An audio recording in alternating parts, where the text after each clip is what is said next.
Hello, everyone, and welcome to week one of the Rugby Research and Injury Prevention Group Professional Development section. My name is Philip Tessick, and I'm a sophomore at the University of Michigan, and I'll be chairing the event this evening. Our presentation will be given by Gabriel Moreno on uh, digital professional etiquette. Gabriel, when you're ready, please begin. All right, good afternoon, everybody. Just want to make sure you guys could hear me. I don't know, Philip, you could give me a thumbs up. Got it, perfect. So today we'll be talking about digital etiquette, which is something that we don't really think about too much when we use our digital devices like our phone or computers or even on Zoom, but it's something that we should start being aware of because it really affects the way the world perceives us and the image that we give out. So to begin, this is our agenda for today, and we'll be going over what is digital etiquette, why it matters, where it applies, and how it applies in our school, our work, our personal life, as well as since we're going to be dealing with private data and confidentiality with the people who will be helping out at the tournaments, how it applies in those circumstances, as well as in our networking opportunities, and also in cultural sensitivity situations. So let's begin. What is digital etiquette? So digital etiquette, or a common word that they made was netiquette. It's a set of rules that make online spaces, so like our classes through Zoom, like how they were during COVID, our email or our social medias. It makes these spaces respectful, safe, and effective for their uses. So it's able to use and really have its purpose go through. Even though many people sort of know these rules and know that, hey, I should be polite online, not everybody follows them or is really aware of them. And a big thing I would like to point out is that the way we act online, it matters just as much as how we act in person because oftentimes what we do online is permanent and it could be traced back even years after. So why does digital etiquette matters? The reason it matters is because it applies to all our communication modes. So social media, email, text, video calls, and even more. It helps prevent misunderstandings between yourself and your peers. It builds trust and it also helps protect your privacy, making sure you don't share too much, and protects other people's privacies. And like I said before, your behavior online it shapes your digital footprint. And what this is all our behaviors online they can be traced back to a certain point, even after we deleted it. Because if we post something, sometimes people could take a picture of these posts, and that could Yes, remain Brother Bears. until Sorry. go ahead, and that could remain present until we don't know when. So, where does digital etiquette apply? So, it applies in school when we're dealing with our students, teachers, or our parents, whether it be in class forums, group projects, emails, or text. It could be in work in the same environments, like I said, email, meetings, messages, in our personal life, whether it be in social media, gaming, our usernames. And it also applies in research and professional networks, let's say LinkedIn, when you're sharing your social media with other people or sharing your emails with other people. If you're online, be aware that digital etiquette does apply. And let's begin with etiquette in school, work, and our personal lives. Like in real life, it's very basic, but sometimes the simple things, we're not always aware of them. One of the big ones is respect and kindness. So it's needless to say to make sure you use polite language when speaking online, especially in emails. Say please, thank you. Never engage in cyberbullying, and make sure to respect yourself and others. These are very basic things, but it'll take you a long way because avoiding these things makes sure that it doesn't ruin your reputation later on. Another big thing, a lot of us are in school. Um, Avoid plagiarism. This could result in really bad consequences if you are plagiarizing stuff and not giving the proper credit, and use the proper citations such as APA, MLA, etc. The next thing is professionalism. Make sure to use a professional tone in your emails, your calls, and meetings. Make sure you're clear, respectful, and appropriate in the way you're saying the things you're saying and in what you are saying. A big thing that I want to make sure I point out is that always make sure to arrive early to online meetings. The same way you would arrive early to a meeting in person is what you should do online. Oftentimes, what Dr. Lopez has said before is that if you're on time, then you're late. So aim to be 10 to 15 minutes earlier than the agreed on time. Another big thing is to make sure to thank people after interviews or important conversations. This could be as simple as saying, "Dear Professor so and so, thank you for taking time out of your day. I really appreciate the conversation we had. I really appreciate the interview we had." This goes a long way and it lets them know that you do care and that it just gives them another heads up like, oh, this is this person. It makes you stay in their mind as well. So it helps you, it just helps you give a little remain in their head, and that'll set you up in a better spot. The next thing I would like to point out is safety and privacy. It goes without saying that you shouldn't ever hack or invade people's privacy, but you should also be cautious about sharing your information and who you talk to online. A big thing, we're working a lot with emails right now, so make sure to watch out for phishing. What this is make sure that you check the sender's email address. It can seem very familiar to you, like it could be a school email, but sometimes they switch, something is not right.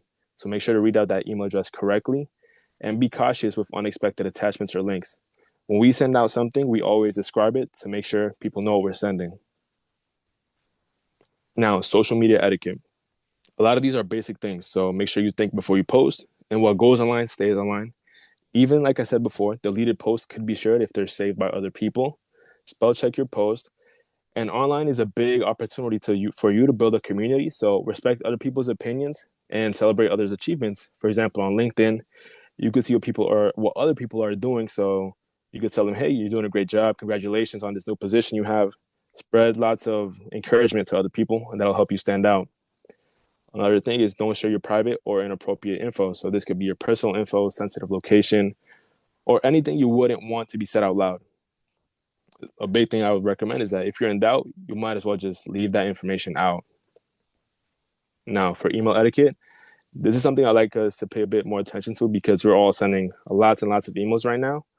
Um, Before you send an email, make sure you use a clear and concise subject line, and that is professional. Don't say anything like, "Hey, I have an opportunity for you. Just read it ASAP." That's not too professional. Make sure to read and proofread your emails before sending. A little typo, it could make a difference between looking very well and looking unprofessional. Another thing is don't send angry or emotional emails. Let's say you got a bad grade from a professor.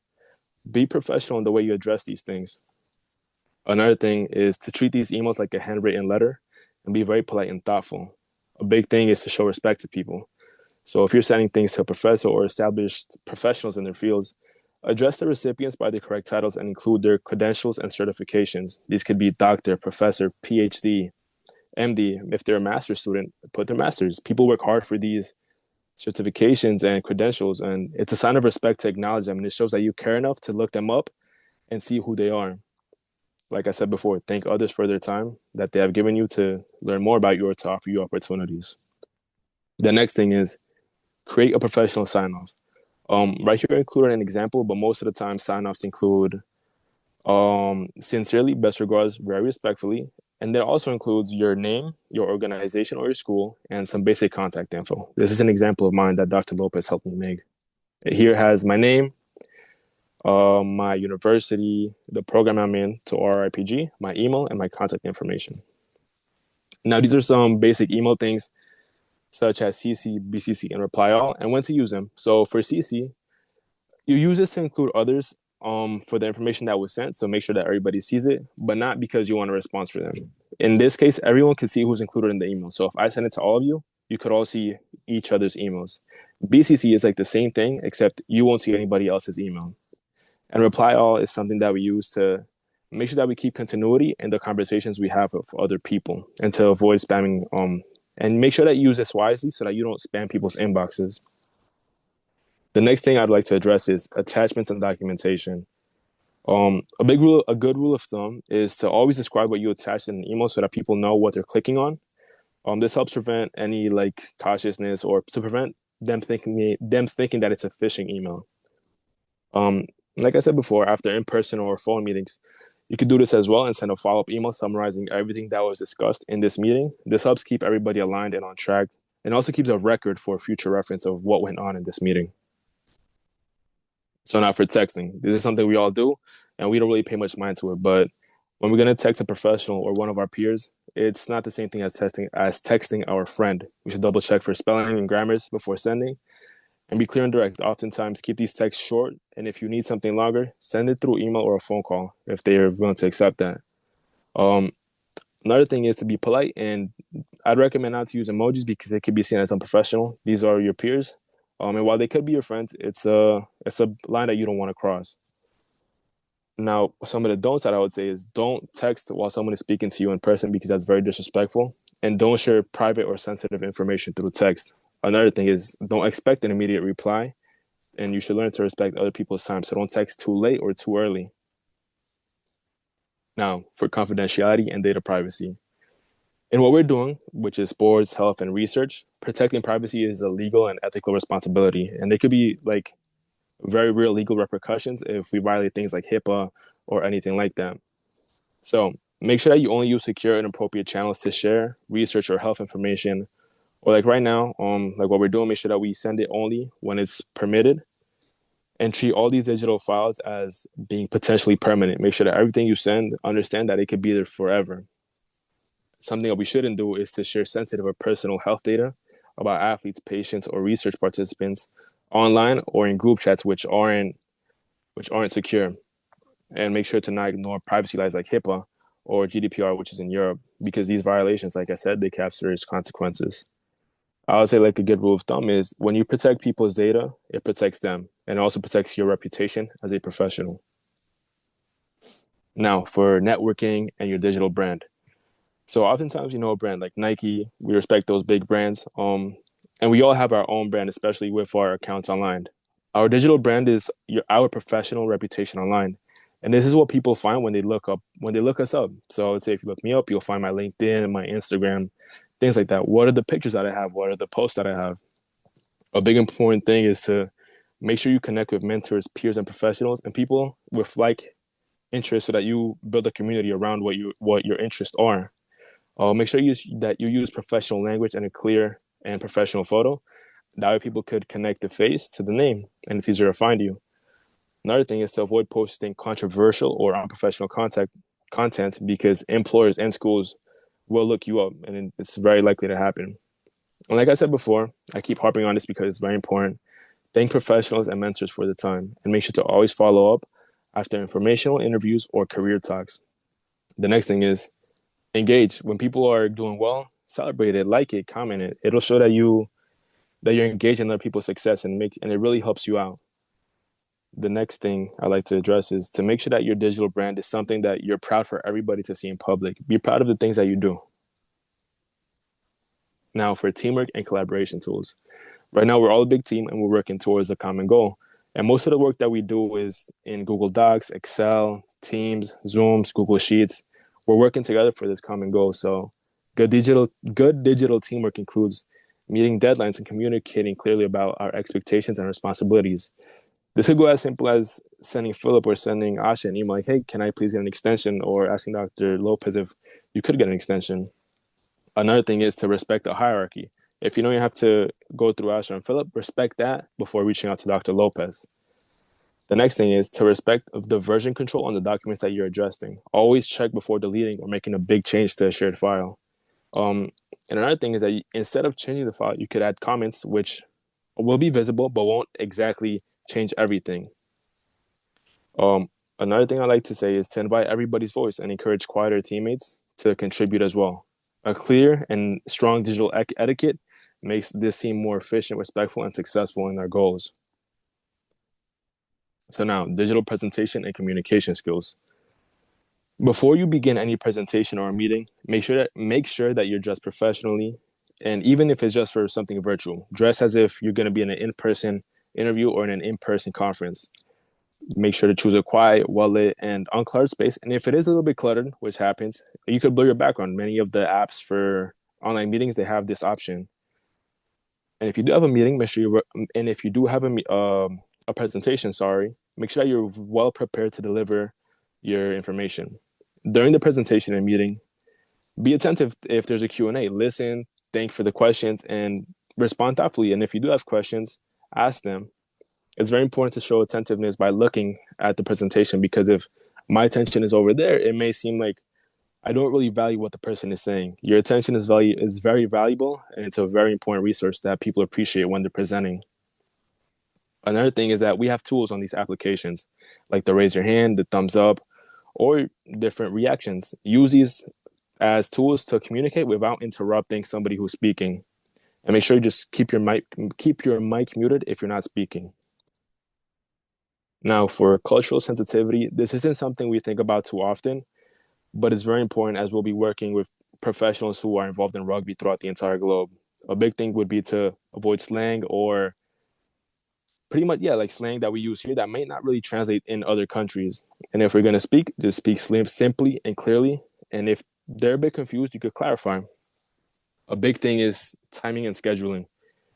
Make sure that if you're going to send an email to a school that's maybe on the other side of the country, see what time it is over there. And if it's not an appropriate time, switch it to a later time here so that they get it at an appropriate time over there. So a way to do this, a way to do this is to use a schedule send tool that's on email, and that can help you. If you have an email ready and you can't send it right now, schedule it for later. It'll send at an appropriate time for that specific time zone. And a big thing for this is also respect. If you're unsure about a cultural practice, you can politely ask rather than assume what's done. My final recommendation is that we're all professionals, and digital etiquette is more than rules. It's almost like when you go out to eat with friends, you want to be professional, you don't want to be rude when you're eating. This involves your reputation, your relationships, and your responsibility as a future professional. If you start off now and start building good relationships, you start giving good messages, good emails, professional emails, it'll show that you care. And whenever you don't do it, it does a lot more harm. So make sure you do the right thing, because one mistake could really hurt. Mastering these skills will set you apart in any field, and especially one like this one where we're collaborative and as global as sports epidemiology. I want to thank everybody for listening, and if you have any questions, please feel free to ask. These are my references. Great presentation, Gabe. I think you covered all the Oh, necessary points. You went in depth. And also one thing that I think you did great was that you explained the importance of them to what we are doing as well. And I think that that's very, very good for what all the interns on the call can take away from your presentation day. With that being yes. said, would anybody else like to ask a question or comment on the presentation?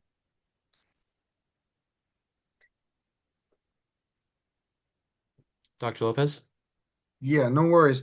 So, um, yeah, very good, Gabe, and everyone did a great job today. Phenomenal. More importantly, this is the way you should kick it off. You get what I mean, guys? We should be really at the top of our game. Whoever came down to ACSM, you understand what I mean. So, what we'll do is let me go over Gabe's presentation. A couple points I want to comment on. Um, regarding companies, when you apply for future jobs, they do search. They do check your social media, whether you are in denial about it or not. And I would recommend right now, going forward, if you have not created your professional handles, those are the ones that we should be citing or CCing you for marketing purposes or benefits. The whole point is that you sorry about that. So, the importance here is um, the companies will search you, so you need to separate that right now. If someone looks me up, there is absolutely nothing of my private life on the web. It's only the business and the company and the brand. You have to make that decision now, but you don't necessarily have to limit yourself to that. Now, I think Erica is the one that taught me all about this. A few of you do know Erica, my sergeant at arms.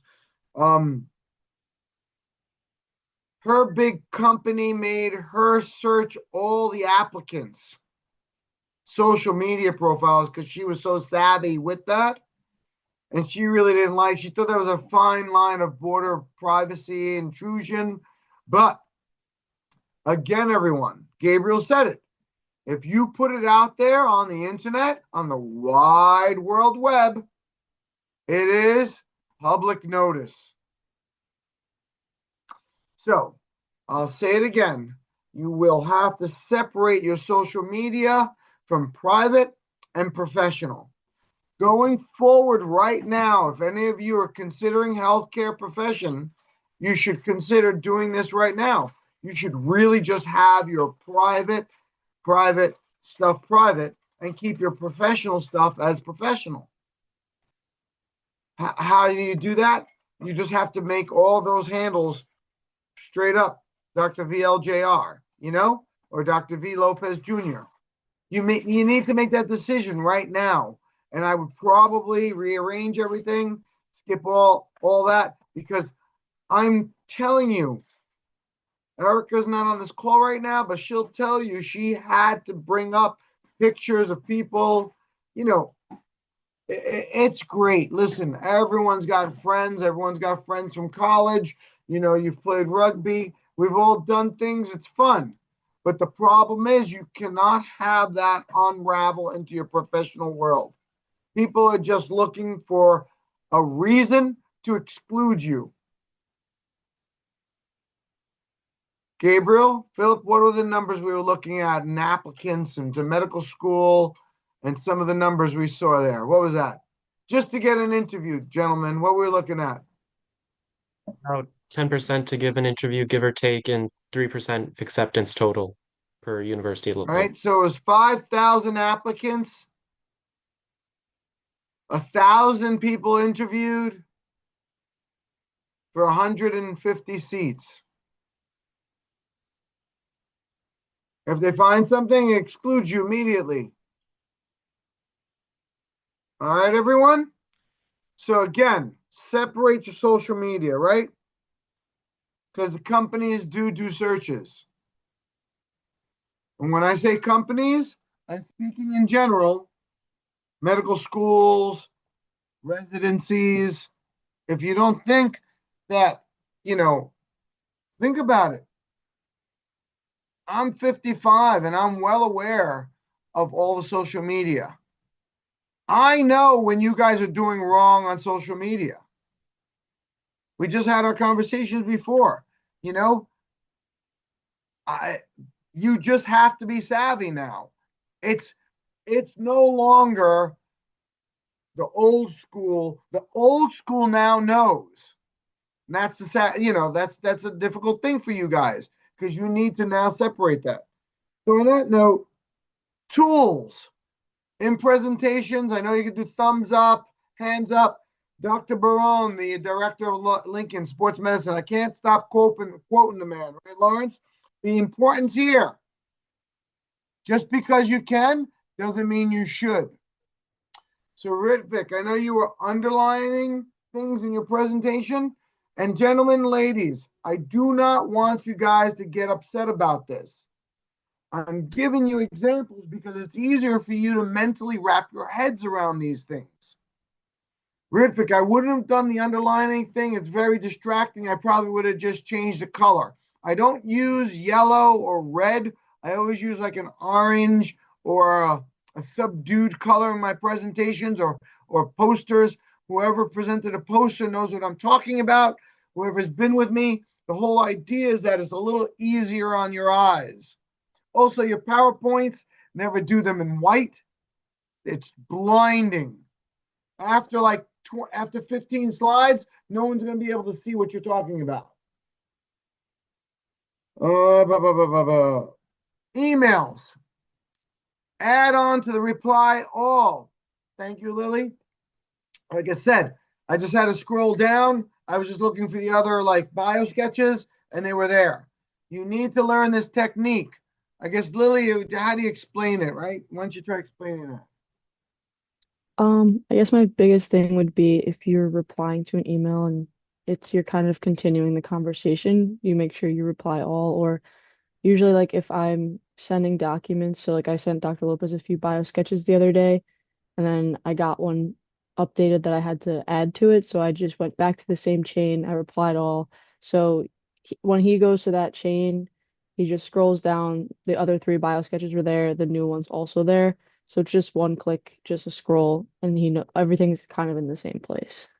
So it's not like you have multiple emails in different areas. Like it just keeps everything concise and easy to find. Now, sign offs and also emails. Again, be very, very careful with this, everyone. I know you guys are just starting to learn all this. Practice. Be hard on yourselves. This is probably, aside from my literature searches, my professionalism and my email etiquette is probably the number one reason I have 5 mentors out of the top 20 on the planet. You have one chance to make an impression, everyone. Edit your emails, edit your emails, edit your emails. Don't send junk. Full sentences, break up the paragraphs. You have the capability. Don't be lazy. Fair enough, everyone? And listen, I can't emphasize it to you more so. You want to separate yourself. Let me put those numbers out there again. 5,000 applicants to medical school, to one medical school, maybe even more to others. 1,000 get an interview for 150 seats, dudes.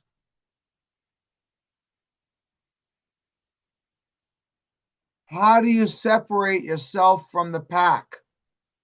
Well, first things first, congratulations to all of you, because this internship and our relationships internationally will separate you from the rest of the landscape. We'll talk about ACSM in a moment. Acronyms. Please stop using acronyms. Nobody knows what RRIPG means. Write it out. Please, everyone. When you use acronyms, you're assuming too much. Write it out. Open bracket, acronym, close bracket, so they know. And then you can incorporate that in the rest of the conversation or the email or the correspondence. If you have problems at the moment, no problem. Text and ask to speak. Reach out. But don't use text as an email. Do not start rambling on. I am not your buddies. Yeah? Don't send me a rambled on 4-paragraph text. I'm just going to complain to Philip, Lily, and Asha. I'm not going to read it. I know for a fact if you text me again, I probably won't read that one, even if it is brief. You must understand you're going to be held to a higher standard. Dr. Dawson, am I correct on this, right? You are applying to a very exclusive club. And let me tell you, enough with the digital etiquette. Let's get to the business here. Not only are you guys applying to a very specific club, you guys right here, right now, are in this club. Go ahead, Philip. Could we formally end the professionalism now? Yes, thank you. Thank you very much, Gabe, for your presentation. And with that, that will conclude week 1 of the Rugby Research and Injury Prevention Group Professional Development section. Thank you all for attending.